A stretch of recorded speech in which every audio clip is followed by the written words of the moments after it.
عندكم مسار من يعني زي ما بيقولوا كده حد عنده مشوار، لما وانت قاعد في بيت كده او في النادي يعني وفقدتوا بطوله الدوري او بطوله الكاس، احساس حضرتك النائب لا برضه انا عشان لما حضرتك تكلميني عن بطوله الدوري لازم ارجع برضه ان احنا لما استلمنا النادي كان النادي الاهلي طالع الخامس في المجموعه بتاعته في الدوري.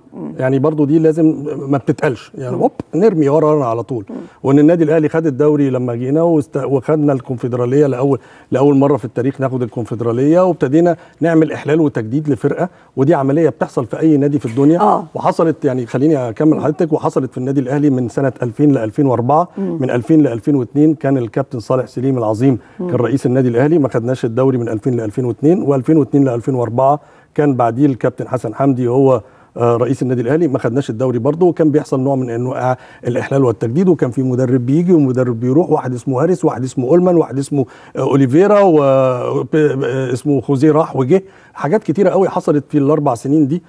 وكنا يعني الحب للكيان وحب الجمهور للكيان هو اللي كان مستمر، على الرغم من ان القائمين في هذا التوقيت على اداره النادي الاهلي كانوا عظماء الكره. يعني ما فيهاش اي حاجه. ما يحدث الان هي عمليه احلال وتجديد لفريق كره القدم. ما اللي حصل مش مصايب من وجهه نظري، الرياضه مكسب وخساره. احنا طلعنا التانيين على الدوري، ما طلعناش ال50 او ال60 او ال70، ما حصلش انهيار يعني. وكان في ظروف معينه هي اللي ادت كده، وماتشات حصل فيها كده. مره واحده صاحبتي قالت لي كده، هو انتوا عندكم مشاكل ليه؟ هو الاهلي حصل ايجاب العاشر وجاب الثاني يعني. وطلعنا برضه وصلنا فاينل الكاس. وطول عمر في تاريخ الرياضه لما بتوصلي فاينل خلاص انت بتحاسبي ان انت وصلتي فاينل، لان الماتش في الاخر بتاع الفاينل ده بيبقى مكسب وخساره. وكسبنا السوبر وكسبنا الكونفدراليه. بس على كده عندك جماهير، والنهارده عندنا دي طبيعتها ما يا فندم، ما دكتور احمد يعني دي طبيعه الجماهير دي، يعني حتى الجماهير اللي انتخبت حضرتك هي دي طبيعتها. بس انا الجماهير اللي انتخبتني ما انتخبتنيش بضمان ان انا لازم اكسب على طول. ما فيش فرقه في العالم بتكسب على طول. وانا رافض مبدا ان احنا نحط جوه الشباب ان النادي الاهلي لازم يكسب على طول، ولو ما كسبش ننزل في الشوارع. ما ينفعش كده. الرياضه مكسب وخساره.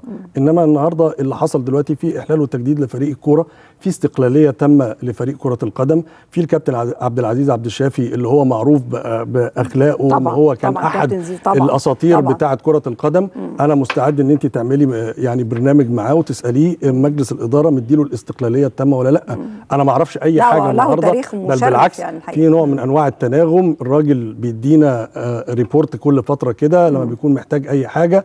انا مش متداخلين في كره القدم خالص كما يتهمنا البعض. انا ما اعرفش رقم تليفون لعيب. انا ساعات واحد زي الكابتن عماد متعب بيجيب جون ببقى نفسي اهنيه وانا نائب رئيس النادي، بقول يا واد برضه خليك بعيد، ما تتصلش باللعيبه عشان ما يحسوش بنوع من انواع يعني دخول المجلس الاداره بعيده تماما. ايوه احنا فعلا في فصل تام ما بين مجلس الاداره وما بين الكوره جمهوريه في النادي الاهلي. صندوق صحيح. القفل بتاعه له مفتاح او اتنين، لازم يتعامل بالطريقه دي، وهي دي مبادئ النادي الاهلي على فكره. بس انت عارف انك لو انجزت في كل حاجه واخفقت في الكوره هيبقى في كارثه كبيره؟ لا يا ستي، مين قال ان هيبقى في اخفاق في الكوره؟ يعني انا باكد السنه دي ان شاء الله ان النادي الاهلي هيكون له يعني مستقبل كويس قوي في الدوري، وهيكسب الدوري باذن الله. وباذن الله هنلعب بطوله العالم للانديه. يعني انا العمليه مش عمليه ان انا اخفقت او ما اخفقتش. طيب بعدين خلي بال حضرتك من نقطه انا عايز اقولها من خلال برنامجك. الدوري اتغير النهارده. المصاريف اللي بتتصرف، المؤسسات اللي دخلت في الدوري النهارده، مؤسسه الشرطه، مؤسسه القوات المسلحه، مؤسسه البترول، الناس دي كلها بتلعب كوره النهارده، بيصرفوا زي ما الاهلي والزمالك على فكره بيصرفوا على الكوره. الادج بتاع الاهلي والزمالك كان الجمهور، ما بقاش في جمهور النهارده، فالفرق اتجرأت على النادي الاهلي. الماتشات بقت سجال دلوقتي، بقت كل واحد داخل طمعان وبتاع، ما بقاش في الفكره بتاعت الاهلي نازل ب50,000 واحد قاعدين بيصرخوا في الملعب، فبيحصل رهبه للفرقه. الطبيعه اتغيرت بتاعه الكوره النهارده، والطبيعه اتغيرت بتاعه المباريات، وطبيعه الدوري اتغيرت بطريقه ما النهارده. الماتشات من غير جمهور النهارده. طيب